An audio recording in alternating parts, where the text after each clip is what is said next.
Milagro Sala le robó plata a los pobres. Se comprueba, ¿eh? ¿Vos qué dirías? Todo político roba plata. Si ella robó, nosotros teníamos para comer. Como dice Cristina Kirchner, robó a los pobres, robó al país, pero la gente pobre tenía para comer. Hoy en el día no tenemos que laburar día a día para poder tener. Si ella robó, nosotros teníamos para comer. Como dice Cristina Kirchner, robó a los pobres, robó al país, pero la gente pobre tenía para comer. Hoy en el día no tenemos que laburar día a día para poder tener. Tenemos que laburar día a día para poder tener.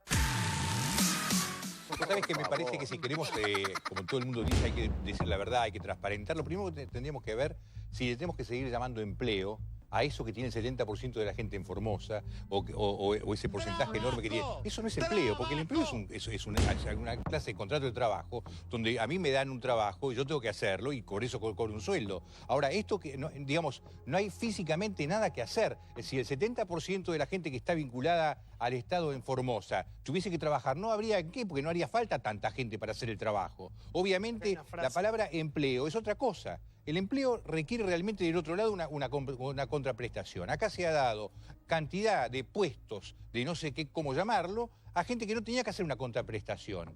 Y ahora vos la escuchás a esta señora que con razón dice, ahora para poder... de todos modos, yo no creo que ella represente a nadie, creo que salió así y es muy divertido escucharlo. Pero en algún lugar, en el fondo, hay gente que piensa eso, que piensa que independientemente de que yo haga o no haga, yo tengo que recibir una plata del Estado. Sí, y eso hay que cambiarlo. ¿Y qué va a hacer la clase dirigente para sacarte esto? Porque esto le pasa a muchos, ¿eh? La verdad que no hay magia. Habrá que implementar políticas de emergencia, llevar el plato de comida y todo lo demás, pero hasta que no se genere trabajo genuino. Y el tema también es qué tipo de trabajo genuino vamos a generar, porque acá hay varias generaciones acumuladas que no han aprendido un oficio, y que si han aprendido un oficio es probable que sea un oficio que ya no encaje con los tiempos que vienen, donde en muchos países del mundo hay montones de tareas que se desintegraron, que van a desaparecer. En los próximos años hay una enorme cantidad de tareas que van a desaparecer. Y lo siento por muchos sindicatos, pero hay un montón de gente que no va a tener lugar en el espacio de trabajo si no se generan nuevas habilidades, nuevas tareas y todo lo demás. Hay países donde se está pensando en el salario social para asistir a aquellos que no tengan un oficio que encuadre con este tiempo. Hay que buscar los cursos de formación, que no es lo que se hizo cuando se desguazó todo el Estado en los 90. Tenés que reciclar anticipadamente. Obvio. Esto es previsión, esto es planificación de un Estado. Pero esto es lo que hay que lograr. Oficios que vayan a existir dentro de 2 o 4 años. Se está debatiendo en varios focos de cómo cambia con la educación. Dentro de 20 años hay empleos que no van a existir más. Yo quiero volver a... No 20 años, en 3, 4 años, Carlos. Quiero volver a lo del video, porque yo veo tal vez como un símbolo de lo que es la extorsión a la gente pobre. Yo no veo ahí un victimario, veo una víctima. Y me parece, no me da gracia, me parece tremendamente dramático, porque es una forma de ver lo que pasa en la Argentina profunda. Acá profunda en el Gran Buenos Aires y profunda en Jujuy. Me hizo acordar mucho a lo de Ariel Velázquez, acá lo comentamos, cuando Ariel Velázquez, militante asesinado radical en Jujuy, él quería terminar la secundaria, Santiago, y le dieron un plan Fines, que era muy buena la idea del plan Fines, porque te daban unos mangos desde el Ministerio de Educación para que vos termines la escuela. Con una condición le dieron el plan Fines, que se adhiera al partido de Milagro Sala, que era el partido de la soberanía popular. A vos te daban el plan, pero a cambio tenías que ir y con la fichita poner partido de la soberanía popular. Lo vieron militando para el radicalismo. El chico, ¿qué hizo? Bueno, dijo, sí, me inscribo, se inscribió, pero siguió militando para la Unión Cívica Radical y terminó asesinado. Entonces lo que digo es, acá lo que se ve es dramático, es la extorsión a la gente pobre. Igual acá lo que se ve, más allá del caso de Santa Cruz que hemos hablado tanto esta noche, es que la mayoría de las provincias de Buenos Aires, de la República Argentina, exceptuando Buenos Aires, que por ahí es la provincia más rica y por ahí es donde se pone el foco siempre, le está pasando muy, muy mal. Sí, en primer lugar, si me permitís, para aclarar por ahí un tema de la coparticipación, la coparticipación federal de impuestos se reparte en forma automática, diaria, y no hay discreción en la forma en que se reparte. Lo único que es discrecional es el 1% que se saca, se retrae de los fondos de coparticipación y ese 1% es discrecional. Y la verdad que creo que todos deberíamos... Con los adelantos del Tesoro también. Con los adelantos del Tesoro también. Está hablando la señora, sí. Lo que digo es que, honestamente, yo creo que tiene que haber un 1% de discreción de los fondos para el Poder Ejecutivo Nacional, para que, ante las situaciones que el presidenta crea que amerite, que necesita utilizar esos fondos, los utilice. ¿Sí? Excepcionales. Son fondos excepcionales. Es el 1% de la coparticipación, pero es el 1%. Todo el resto se reparte en forma automática y diaria a todas las provincias. En el único momento en que no se distribuyeron los recursos fue en el año 2001, que había una crisis bancaria enorme que no permitió que esos fondos fueran en forma automática. ¿Cómo llegó la plata a Jujuy, Silvina? ¿La plata de ATN, decís vos? No, la de Tupac Amaru. Claro, que iba por bienestar social. ¿Por qué había un gobierno formal o un gobierno real que era el de Milagro Sala? ¿Por qué administraba recursos públicos? Porque en realidad vos tenés, las provincias reciben recursos que son genuinamente originarios de las provincias y el gobierno nacional se compromete a transferirlos. Luego de eso vos tenés un presupuesto nacional y ese presupuesto nacional contempla distintas partidas que después, por supuesto, tienen una localización geográfica. Dentro del presupuesto nacional había partidas específicas para la provincia de Jujuy, como también lo había para la provincia de Buenos Aires, para otros temas. ¿Pero por qué a través de una ONG que era Tupac Amaru, que era la de Milagro Sala, y de esa totalidad de plata que se le dieron, desaparecieron 722 millones de pesos. O de sueños compartidos. Quiero decir, la señora que aparece en las imágenes y demás es efectivamente una víctima y en todo caso su reacción, sus expresiones parten de la necesidad. Ahora bien, aquí en este programa vimos muchísima gente justificar el hecho de que, bueno, se roba pero hace. Y lo hemos visto, Débora tuvo una situación muy particular con Mengolini, aquí, que se puso a llorar por algo que ella misma había justificado, que no había una gravedad. Que se roba para la campaña, para hacer política. Me parece que lo grave es eso, que personas que no son estas personas que están en situación de extrema necesidad y que de alguna manera pueden hasta extrañar el liderazgo de una figura como Milagro Sala, sino lo que ha pasado por acá. Con respecto a la señora, me parece que es no sé si la palabra es poco fuerte, pero muy mala leche, descontextualizar y sacar de lugar la frase. Me parece que una señora que tal vez no se expresó del todo bien, lo que yo interpreto de buena fe y como argentino, como todos deberíamos hacer, es que antes la plata te alcanzaba todo el mes y que ahora viven con el día a día, ¿no? Que viven a diario, están preocupados, hoy tienen para comer y mañana no. Yo interpreto eso y es lo que quiero entender. Me parece que de ninguna forma podría llegar a decir una cosa como la otra. Pero hablando de subsidios, hoy circuló fuertemente, por eso le quiero preguntar para que afirme o desmienta que es una posibilidad el Momo Venegas. Usted sabe que hubo una cadena intensa por todos lados que a usted le entregaron 52 millones en subsidios, desarrollo social. Por eso digo, no, está bien, está bueno, Momo, está bueno, digo, es la oportunidad para aclararlo o para afirmar que el gobierno... Ante nada quiero hacerte saber que si acá hay alguien que fue perseguido en el gobierno anterior fue Jerónimo Venegas. Que fue escaneado para un lado, para el otro y no me pudieron encontrar nada. Esto de los 52 lo escriben, no sé quién. Pero de ahora de Macri, hoy pero, pero por favor, es una mentira. Este gobierno no miente, ni yo tampoco miento. Y esto que ves ahí a esta señora, esto es una cultura, el caldo de cultivo del kirchnerismo era la pobreza. No, pero desmiente entonces que recibió 52 millones. Eso lo desmiente rotundamente entonces. ¿Cómo? Desmiente rotundamente. Perfecto. Totalmente. Esto es una... No sé quién lo escribe, pero siempre hay alguno que se ocupa. No entiendo muy bien. Pero lo que sí estoy, digo a esto para todos, que esto era una cultura del kirchnerismo. El caldo de cultivo del kirchnerismo era la pobreza, el subsidio. ¿Sí? Acá el kirchnerismo debería haber salido del subsidio, pero si salía del subsidio, dejaba el caldo de cultivo del voto y no podía robar. La cultura... Sí, a ver un minuto. Silvina, ¿y cómo se puede generar trabajo a nivel privado, no? Uno tiene que generar las condiciones para eso. Yo creo que hoy no se están dando esas condiciones. Todos los indicadores que se van difundiendo a través del INDEC dan cuenta de que la economía se está achicando. Este achicamiento también reduce el espacio fiscal que tienen todos los gobiernos, el nacional, los provinciales y los municipales. Yo creo que uno tenía que hacer una fuerte inversión de parte del Estado conociendo cada una de las realidades a nivel regional, con apoyos de créditos multilaterales, para reforzar la cadena productiva. Nosotros, coincido también en lo que se hablaba acá hace un ratito del empleo, ¿sí? Si nosotros no pensamos en cómo van a ser la demanda de trabajo de acá a 5, 10, 20 años, la verdad que va a ser muy difícil pensar hacia dónde va Argentina. Hoy Argentina va hacia la reprimarización y a la financiarización del país. Y a través de estos sectores se generan trabajo, por supuesto, pero no alcanzan para incorporar la demografía que genera nuestro país, que tampoco es altísima, porque crecemos al 1% anual, pero estos dos sectores no alcanzan para generar empleo. Entonces necesitamos un ministro de producción. Bajemos a tierra la teoría y hablemos de la Patagonia. La Patagonia fue una gran generadora de empleo, pero como había empleo público, nadie quería ocupar los puestos petroleros, y vos me podés dar fe.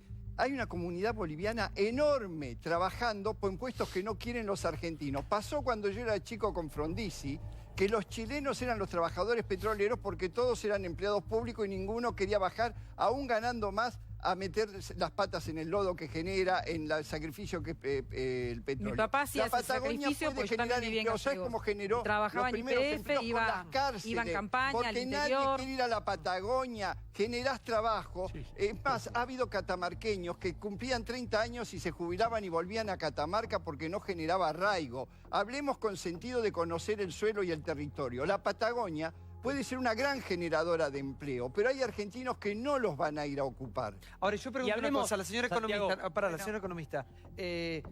Con un Estado tan pesado, la pregunta es ¿cómo? ¿De dónde va a salir la plata? Ese es el punto. Y a mí, Silvina, 4 años no se generó empleo privado. En 12 años del gobierno de Cristina y de Néstor, prácticamente, salvo el primer periodo de Néstor Kirchner, que hubo incentivo, que hubo inversión externa, que hubo incluso inversión en infraestructura, después fue todo un desastre. Con lo cual es imposible que se genere empleo privado. Y vos esto lo sabés como economista. Segundo punto, al respecto del tema de la generación de empleo.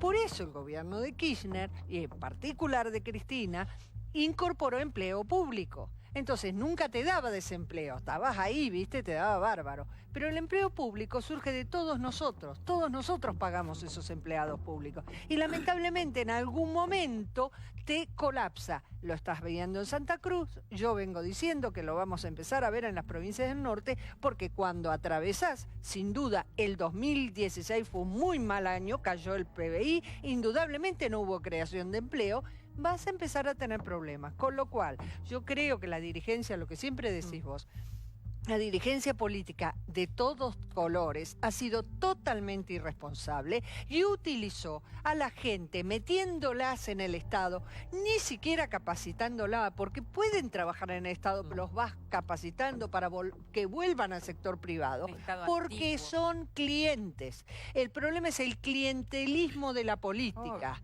Este es el punto. Y yo sinceramente creo que eso tiene que ser un acuerdo de todos los partidos políticos, porque como corno vas a hacer para ir reconvirtiendo tanta gente. A ver, como acá tenés un funcionario, ¿cómo van a hacer? Se necesita, lógicamente, planificación, reestructuración, fundamentalmente en provincias que son ricas, pero también se necesita autocrítica.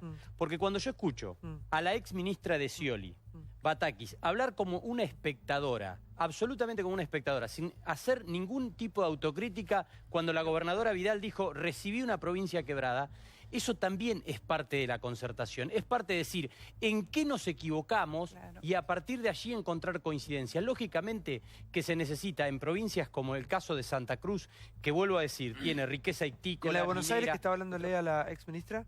¿Cómo? ¿Y en la de Buenos Aires? En la de Buenos Aires, lógicamente que se necesita primero también una reestructuración no solamente económica, como está haciendo la gobernadora de la provincia de Buenos Aires, sino también luchar con muchas mafias con las cuales está luchando fundamentalmente.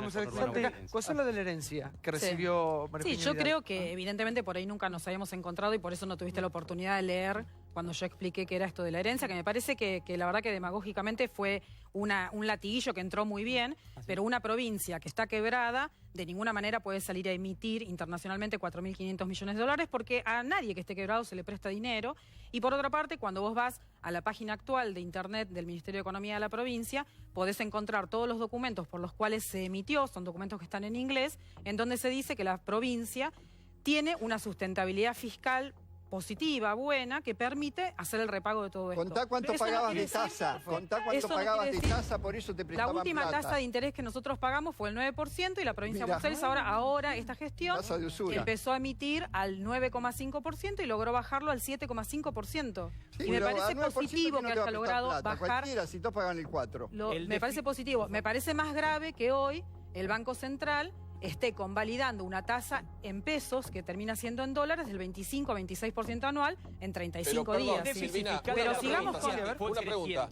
Fui diputado provincial 4 años y diputado nacional también por la provincia de Buenos Aires. El déficit fiscal fue creciente inclusive en la según época los informes de actuales, en los hospitales, según los informes actuales, cuando terminó Scioli no había ni siquiera algodón ni una gasa. Miren, ¿me permitís? Uno en un gobierno pone prioridades, porque por supuesto siempre los recursos son escasos. Lo que se acaba de informar de parte de la provincia es que el déficit fiscal en el año 2015 fue del 1,5% y los años anteriores había habido superávit provincial. Lo informó esta gestión actual, o sea, 1,5% de déficit. Uno cuando gobierna, por supuesto, pone prioridades. Cada vez que me preguntaban a mí por lo edilicio, ¿cuánto hay para poner? La verdad que la provincia creo que es una deuda que quedamos pendientes nosotros. No pudimos resolver los temas edilicios en materia hospitalaria. Y estoy de acuerdo con eso. Yo creo que es un tema que no lo pudimos resolver y ojalá la actual gestión pueda resolverlo. Pero sí se focalizó mucho en bajar, por ejemplo, la mortalidad infantil, cosa que se redujo. Y en este momento, este Ministerio de Salud de la provincia está diciendo que la mortalidad infantil aumentó en la provincia.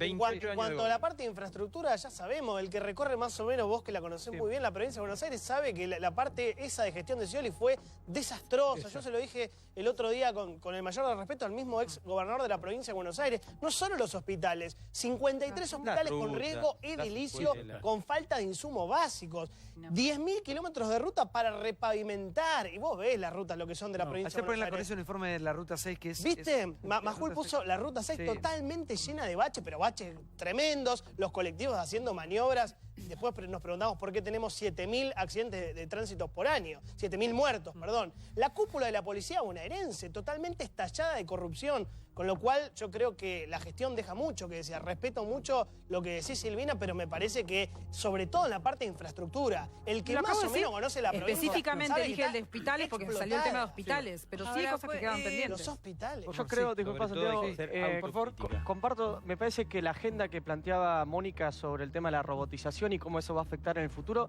es una agenda que tenemos que tener de cara a lo que es estas elecciones, de lo que va a ser las próximas generaciones, porque es el futuro de lo que es el país. Y con respecto a la situación que estamos viendo hoy, como bien decían en la provincia de Buenos Aires, principalmente con infraestructura y obra. Ahora, empecemos a generar esa política más agresiva en términos de la obra pública, porque la realidad es que hoy estamos tomando deuda, se están fugando muchos capitales y no vemos un desarrollo para la generación de infraestructura que está todo por hacer, porque esa discusión sobre la técnica y la robótica nos va a agarrar en el mundo, pero... ¿Cuántos años tenés vos? 32 años, sos muy joven. Sos parte de lo que es la nueva camada de políticos, la nueva política. ¿Qué opinas de la política tradicional, de los que ya gobernaron durante tanto tiempo? ¿Cuál es tu crítica desde de adentro del movimiento? ¿No? Vos sos integrante de la agrupación Generación Patriótica, sí. Mira, yo te agradezco, Santiago, porque es la oportunidad que a veces cuesta visibilizar dirigentes jóvenes, genuinos, reales de cada uno de los sectores. Cuando digo los sectores, digo del movimiento obrero, del sector agropecuario, de lo que es las pequeñas y medianas empresas y los movimientos estudiantil, que es lo que armamos desde Generación Patriótica. Y está la CGT, la CTA y me gustaría... Es el Matías Alvendo, secretario general de Juventud de la CTA, el Sebastián Raspa de la CNCT, el sector cooperativista, y te soy muy breve porque sé que esto es el 1 de mayo vamos a hacer un encuentro económico-social generacional con todos los sectores de la industria, del gremial y estudiantil para plantear esta agenda humildemente como generación para discutir la política, que es lo que ponemos y queremos en esta campaña poner en valor. Que la política más tradicional, más pesada, con más historia, se lo lleve puesto? Bueno, vamos a hacer y el sacrificio, y uno es militante de toda la vida, y en eso la pasión y el compromiso día a día con mis compañeros. Digo todo esto porque uno ve que siempre son las mismas caras, ¿no? Las mismas caras, las mismas caras. Una pregunta a la ministra. Él pertenece a una generación nueva, dense la oportunidad de abandonar los clichés, de abandonar el eslogan, el echarle la culpa a otro. Den la oportunidad de ver la vida política con más desprejuicio. Nuestras generaciones han estado atravesadas por el prejuicio ideológico, por el enfrentamiento, por la polarización, por todo eso. Abran la cabeza hacia otra cosa. Entonces, hay cosas que están mal. El hecho de no estar a favor de lo que está pasando en Santa Cruz no quiere decir tampoco que se esté a favor de todo lo que hace este gobierno. Claro. No todo es blanco-negro, hay grises, hay zonas de grises, exploren el gris. Mónica, yo eso lo viví en términos personales y es lo que charlábamos al principio. Si querés ser político, no mientas que hay fuga de capitales, no hay fuga. Para lo que es el futuro de mi hija y de esta generación, que es una generación de la democracia, que hay muchos déficits y hay muchas discusiones que tenemos que dar, pero estoy convencido de que tenemos que hacer todo lo posible para poner esa agenda. Y se agradece siempre la oportunidad que a veces los medios, como decía Silvina, es muy complicado que aparezcan estas nuevas voces por la lógica que tiene que el propio gobierno pone de confrontación. Y siempre se habla del pasado y bienvenido sea la oportunidad de discutir una agenda de futuro. ¿Y se puede trazar, y no entro en un tema familiar, entro en un tema político porque vos aspirás a eso, trazar una regla y decir si el pasado es pasado, tu ex suegra también forma parte del pasado? Porque si no es medio complejo esto de somos el futuro, somos el presente, no miramos el pasado, pero tengo la familia atrás. Yo estoy convencido de que lo que fue la gestión de Cristina fue la otorgaciones de derechos y las ampliaciones de políticas públicas que nosotros tenemos que tomar como agenda y plantear una nueva agenda que va a ser la realidad que vamos a tener que vivir de cara al 2019, que uno de los problemas que vamos a tener es el endeudamiento y el sistema financiero con los bancos en particular. ¿Y los procesos y la corrupción? Condenarlos, pero absolutamente, bueno. Sea quien sea, aunque sea tu ex suegra. Sí, dos cosas. Lo primero que habla del sistema financiero y quiero aclarar que durante el proceso de Cristina, desde el año 2000 y de Néstor, esos 10 años, el sector financiero creció el 83% y el industrial solamente el 30 y pico. Pero dicho esto, quiero hacer un solo ejemplo saliéndome de la política. Es decir, yo creo que la política argentina el problema que más tiene es que los políticos son gente muy pequeña. Realmente lo digo. Por supuesto, algunos no, pero básicamente tienen pequeñez en la cabeza, no son estadistas. Fíjate lo que pasó en Francia. Gana Macron. Inmediatamente, el socialismo y el otro líder, sin hacer nada a cambio, sin decir nada, dicen nosotros vamos a apoyar a Macron. No pidieron nada a cambio, no le pidieron nada, no dijeron, bueno, esperá, nos sentamos, quedaste diputado, 5 puestos en el INDEC, 7 puestos acá. No, directamente, de movida. Esa grandeza acá no existe. Allá estarían todos diciendo, ¿qué me das a mí? ¿Qué te doy? Entonces, si no te voto. ¿Entendés? Allá directamente, inmediatamente, apenas vieron el resultado, se paró el socialista, dijo, estamos con usted.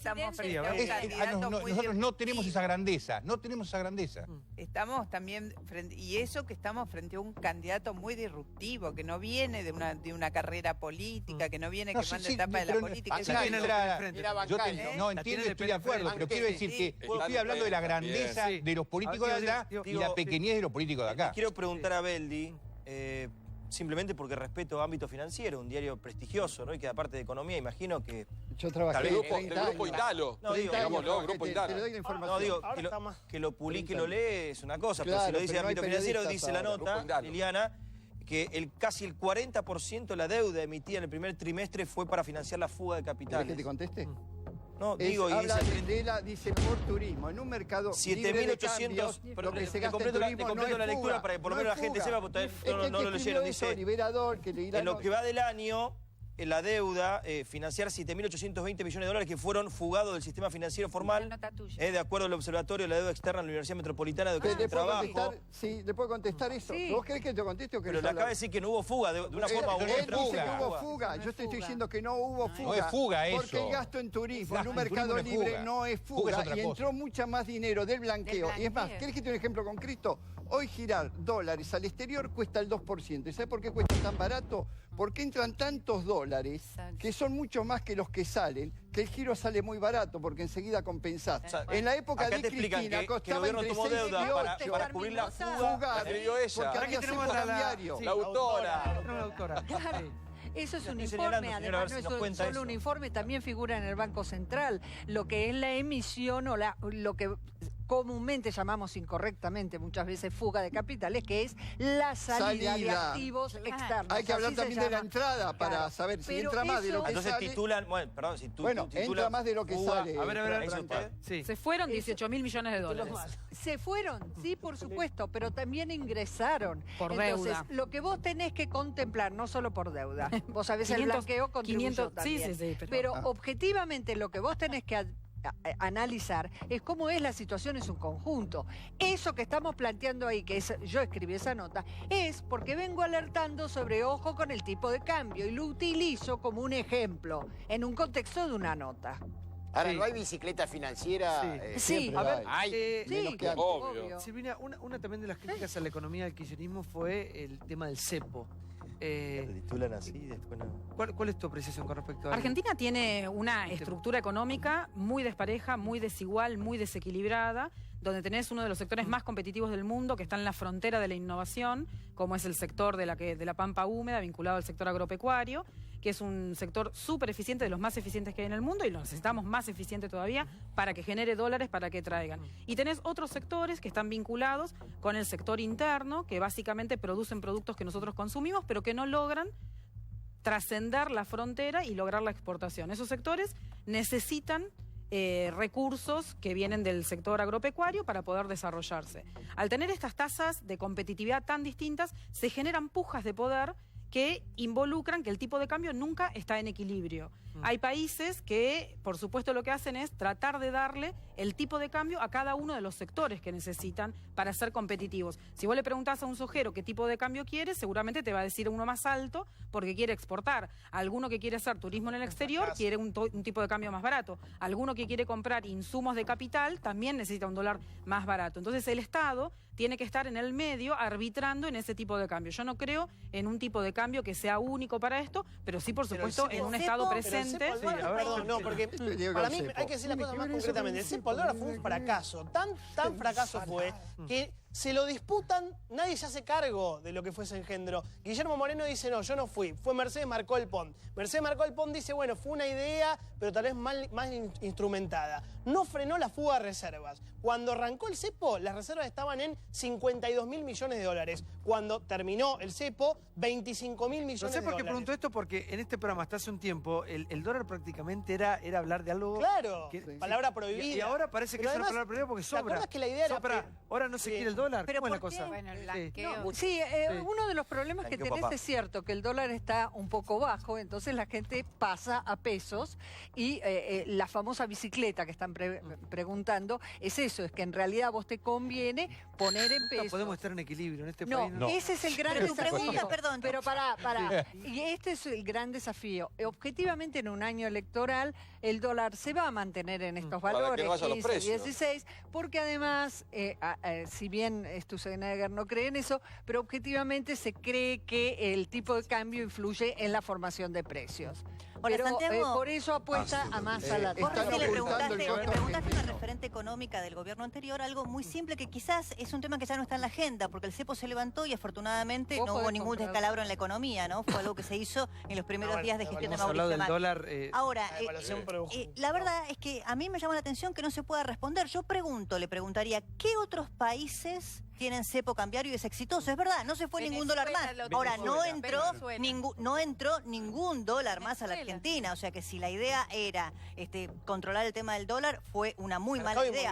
Ahora, ¿cómo pueden justificar un economista que haya estado durante años en el gobierno anterior la existencia del cepo? Una pregunta tan simple y básica como la que le hizo Santiago, más allá de las pujas de poder o todo lo que usted explicó. ¿Le parece una mecánica exitosa en materia de política económica? En primer lugar, todos los gobiernos administran sus reservas de distintas formas, con sistemas burocráticos o con tasas de interés. Hay muchos países que administran con sistemas burocráticos, por ejemplo, Inglaterra. No en la forma en que no en la forma ¿me permitís? ¿Me permitís? Por favor, sí. Pero termino. Sí, no en la forma en que se utilizó acá en Argentina. Y en lo personal yo creo que esa forma burocrática debió flexibilizarse para el ahorro, ¿sí? Porque en Argentina, con tantos episodios de inflación, un tema que nosotros tenemos Hoy no que combatir. hay cepo, ¿está mal? No, es la forma en que decidió este gobierno. Dice que solo se debió haber flexibilizado en el caso de Cristina para el ahorro. Yo creo que en aquel momento se tendría que haber flexibilizado para el ahorro. Pero debió no haber existido probablemente. Yo creo en eso. No miento, porque era una medida burocrática. Vos bien sabés que no había dólares. Por Dios, bueno, había que cuidar los dólares. Por supuesto que había que cuidar los dólares y había que evitar la fuga. Pero sí es así. ¿Qué medida burocrática administrativa? Pero vos administrás con burocracia o administrás con tipo de cambio, con interés. Sí, a ver. Sí. No, el cepo cambiario fue el negocio más grande para la especulación que hubo. No solo cayeron las reservas, cuando Cristina ganó en 2011, los ahorros de los argentinos en dólares en los bancos estaban en 16.000 millones de dólares. Bajaron automáticamente a 7.000 y 6.000 millones. El pedal que se hizo, los bonos argentinos de la deuda llegaron a pagar 10% en dólares de tasa de interés. El sueño de cualquiera en el mundo. Si vos ganás durante 7 años, 7% anual, duplicás la plata en dólares. Argentina lo hizo posible. Regalaron un mercado futuro con el precio en 15 en Nueva York, vendiéndolo a 10.70 acá, que fue parte del cepo cambiario para tener las reservas. Tiraron una bomba neutrónica y vos la defendés como medida burocrática. Un arma de guerra el cepo cambiario para la economía. Y que hizo ganar por todo el que especulaba. Sí. Yo lo que estoy... yo, Santiago, quería hacer una pregunta a Silvina, porque la explicación, cuando contestás lo del cepo, qué sé yo, es muy linda, pero creo que la gente no la entiende, ¿no? No la entiende para nada, porque además no hay respuesta. Pero además, lo que me gustaría preguntarte lo siguiente, con todo respeto. El análisis es excelente. Ahora, tuvieron 12 años. ¿Por qué no lo hicieron? Porque el gobernador Scioli fue la mano derecha de Néstor desde el año 2003. Fue vicepresidente, fue gobernador de la provincia 2 veces. ¿Y por qué no lo han hecho? O sea, porque ahora hacer análisis es hermoso, pero cuando gobernaron, porque de análisis basta, es decir, ¿por qué no lo hicieron otros países? Cuando tuvieron estas crisis o pasaron... Bueno, Menem es senador de Frente para Victoria, ¿no? ¿Qué? Menem es senador de Frente para Victoria. No, es por el justicialismo, pero ese es un error de Menem. Pero es un aliado. ¿En dónde está Menem? Está con el kirchnerismo ahora. De ahí yo no lo comparto lo que él dice. No, pará, Johnny, pará. ¿Cómo que no? Ahora va a saltar. Yo esa parte de Menem no la comparto. Pero también, si vos tocas el tema de Menem, quiero volver sobre un tema que vos dijiste hoy en la radio, en donde está faltando la verdad. Dime. Y lo dijiste el domingo también con Luis Majul. Porque si vos tenés la obligación o informás a la gente, le podés informar, pero no le mientas. No debería estar preso. No, ¿por qué? Porque tiene 2 condenas. Una por tráfico de armas y otra por sobresueldos de 460 millones de dólares. ¿Te puedo decir una cosa, Johnny? Sí. Para que esté preso, tiene que haber condena firme. El código. O sea, antes de hablar, antes de opinar, ¿puedo terminar? No es necesario. No, sí. No, vos sabés que no. Vos sabés que no. Hay un montón de jueces que dictan la prisión antes que llegue a la Corte Suprema de Justicia. Pero tiene que esperar la condena firme. Además está protegido por los fueros. ¿Pero qué fueros? Los fueros no existen, Johnny. Menem se sometió al proceso como cualquier ciudadano común. Deja de mentir con el tema ese. No estaría bueno que Menem... Johnny, pero si fuera así como vos decís, no estaría bueno que Menem... Yo no lo digo así, lo dice la ley. Johnny, lo dice la ley. Pero si fuera así como vos decís, ¿por qué Menem no se saca los fueros? Pero se lo tiene que quitar la Cámara, porque además, ¿para qué se lo va a quitar? Porque total no va a ir preso. Pero Johnny, si la Corte condena finalmente, la Corte falla... lo que establece la Cámara, seguramente va a ir preso. Sí, cuando tenga 500 años. ¿Qué? Cuando tenga 2000 años. Pero ¿qué responsabilidad? Pero Pablo, ¿qué responsabilidad tiene Menem en eso? Es normal. En un ¿Quién proceso, responsabilidad tiene Menem en eso? Lo que yo digo es, a ver, si muchos de ustedes lo quieren ver a Menem preso, perfecto, excelente. Pero deje, si robó, tiene que estar preso, estamos de acuerdo. Pero no robó. Si se quedó con 460 millones de dólares de sobresueldo y traficó armas a Croacia y Ecuador, tiene que estar preso. A mí estás equivocado. A mí estás equivocado. Eso dijo la justicia. Me extraña, Johnny. Yo no lo dije. ¿Sabes qué me extraña, Johnny, de vos? Que vos en una época estuviste desesperado para que Menem te atienda. Y todos tus productores nos llamaban. Y desesperados. No es chicana, es la verdad. Pero me encantaría hacer una nota. Hoy estoy desesperado. ¿Sabes las veces que me llamó que hay que darle una mano a Johnny, que Menem salga al aire por el programa? Adrián. Entonces las cosas que poner me encantaría hacer una nota con Menem, me parece de alta valoración periodística. Al mismo tiempo creo que tiene que estar preso.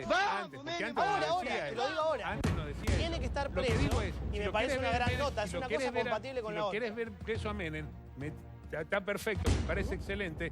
Si lo meten preso Si la Corte confirma la condena, mucha gente va a festejar y mucha gente no. Porque esa es la Argentina. Lo que te digo es, deja que la justicia termine de fallar. Es algo lógico y elemental. Pero no mientas. Me gustaría que renuncie a los fueros. Vos que informás, cuando hablamos de la responsabilidad de la dirigencia política... No termino. Cuando hablas de la responsabilidad de la dirigencia política, también en tu responsabilidad de informar, no le puedes mentir a la gente. Me gustaría... No le podés mentir a la gente. ¿Te puedo completar? Sí, por supuesto. Si Menem no tiene nada que ocultar y los fueros, la verdad, no le suma nada, que el doctor Menem renuncie a esos fueros, total, como decís vos, si no va a pasar nada. Pero total, si ya sometió al proceso, Johnny, está equivocado. Déjame decirte, Menem Johnny, está condenado en doble instancia. Falta que diga la Corte Suprema. Bueno, pero cuando esté condenado con la sentencia final y definitiva, nadie puede ir preso hasta que no tenga una condena firme, salvo que tenga posibilidad de fuga, de interferir con la investigación. En ningún momento Menem se intentó fugar, ni entorpeció la investigación, ni mucho menos. Está esperando que resuelva la Corte. Ahora, si la Corte no resuelve, es un problema de la Corte, no de Menem. Entonces, lo que digo es, no mientas. Las cosas, decirlas bien, informa a la gente y no ratifico desinformes. Lo que dije. Menem debería estar preso. ¿Qué? Ratifico Estás equivocado. Lee, informate. Ya lo escuché, ya lo discutí esto con Eduardo, pero ratifico. Bueno, ahora lo estás discutiendo conmigo. Ya lo sé, pero te cuento. Y ratifico que Menem debería estar preso. Pero bueno, ¿y sabés qué también estaría bueno? Que el Frente para la Victoria haga un mea culpa y diga, y bueno, nos sirvió el voto del doctor Menem para muchas votaciones en el Senado y le mantuvimos los fueros. Te digo una cosa, cosa que más o menos en la comunidad política algunas cosas de Menem, algunos votos con el Frente a la Victoria, yo no lo comparto. Yo voy a compartir lo que a mí me pareció lo mejor de la década del 90. ¿Y a vos qué te parece? De la década del 90. Ahora, la otra parte no la comparto. El doctor Menem siempre tuvo una tendencia con un signo fuerte de corrupción que fue solamente superado por el kirchnerismo. ¿Pero qué signo fuerte de corrupción? Que tenemos un abogado en la sala. A ver, Carlos. A ver si quiero volver sobre... Para un minuto que te quiero meter en el tema del Carlos. ¿Cómo? El Carlos, con respecto a lo que hablaban de los fueros y todo. Bueno, la cuestión de los fueros no significa que no se pueda someter a la justicia, pero se tiene que producir el desafuero. Y la verdad que el desafuero en el Senado, con una mayoría histórica del PJ desde el 83, es algo que parece difícil. Por eso la expresidente quiere ser candidata a senadora. Pero quiero decir algo breve, retomando acá lo que dijo el profesor Marco, y de todo esto que hemos hablado esta noche, en definitiva. Me parece que la política en la Argentina debe terminar con el corto plazo, la política debe empezar a discutir el futuro, debemos animarnos a hacer cosas que no vamos a poder ver. La solución de los problemas de los argentinos requieren tiempo, pero también una estrategia lineal en la cual todos podamos estar de acuerdo, y sobre todo, porque yo lo he vivido hasta de manera personal, todo esto que nos pasó nos marca que somos lo que nos pasó, como nos viene pasando desde hace mucho en la Argentina. Entonces, este motivismo que hoy tiene la televisión sobre muchas cosas que se han denunciado y demás, que se acerca de alguna manera al populismo, y no lo digo mal, nos debe interpelar y debemos tener claro que la salida en la Argentina es recuperar anticuerpos institucionales y como sociedad. Y que esta angustia, que este hartazgo y que esta indignación se transforme en tres cosas: en conciencia, en memoria y en participación. Gracias, Álvaro. Sí, para cerrar... No, simplemente lo que decía Silvina del sector agropecuario tan dinámico. Yo recuerdo que el kirchnerismo dejó quebrado el sector agropecuario, la pampa húmeda, las economías regionales. Nuestros capitales iban a producir a Uruguay, a Paraguay, a Brasil, en vez de producir acá. Porque si no te sometías al kirchnerismo, esto lo he hablado hasta con Scioli, Scioli me dijo a mí, cuando el presidente le dijo que dijera quién le ataba las manos, me llamó para pedirme un consejo. Y le dije que se amigara con el campo, la provincia de Buenos Aires, que era una provincia netamente productiva, ¿sí? Y que si tenía, que no era yo Scioli, pero si tenía el valor que mirando la Cámara dijera que la provincia, le pedía a los bonaerenses que lo acompañaran a pedir por la participación de la provincia de Buenos Aires. Nunca lo hizo. Sí, nosotros pedimos. Nunca se amigó con el sector agropecuario, porque no tuvo el valor. Si lo hubiera hecho, a lo mejor la provincia se hubiera encolumnado detrás de Scioli y hubiera defendido la producción, ¿no? Sí, nosotros pedimos por la coparticipación de la provincia de Buenos Aires. Como ustedes saben, la provincia de Buenos Aires es la única que pierde participación relativa todos los años. En algún momento tuvo un 28% de coparticipación, el año pasado tuvo 18,5%, este año 18%, todos los años un poquitito menos. Aporta aproximadamente un 36-37% y todos los años recibe menos coparticipación. La verdad que es muy injusto hacia la provincia de Buenos Aires, pero la provincia de Buenos Aires es la provincia que genera el 55% del valor agregado industrial, el 60% del valor agropecuario, entonces tiene que ser la aportante neto al resto de las provincias que tienen más dificultades. Que la casa de gobierno era una casa abandonada, faltaban los murciélagos. Yo que he ido a esa casa de gobierno y he visto las alfombras rojas, realmente... A mí me pareció muy linda siempre, no sé. Hagamos un punto, porque tengo a productores acerca del verdurazo de hoy. Hay algo que a mí siempre me impresiona, ¿no? Cómo uno va a la góndola del supermercado y un limón cuesta lo que cuesta, una manzana. Es escandaloso, porque sé lo que cuestan las cosas. Pasa lo mismo, qué sé yo, con la gente del tambo, generalmente con el productor aquí en la República Argentina, ¿no? Lo que le pagan sus productos y lo que cuesta comprarnos a todos nosotros en los mercados, en el súper. Ya vamos con, ahí tenemos a referentes que estuvieron en Plaza de Mayo y regalaron 20.000 kilos de verdura, como dice el Graf. Gracias, Silvina, por haber venido, ¿eh? Muchas gracias a todos. Muchas gracias.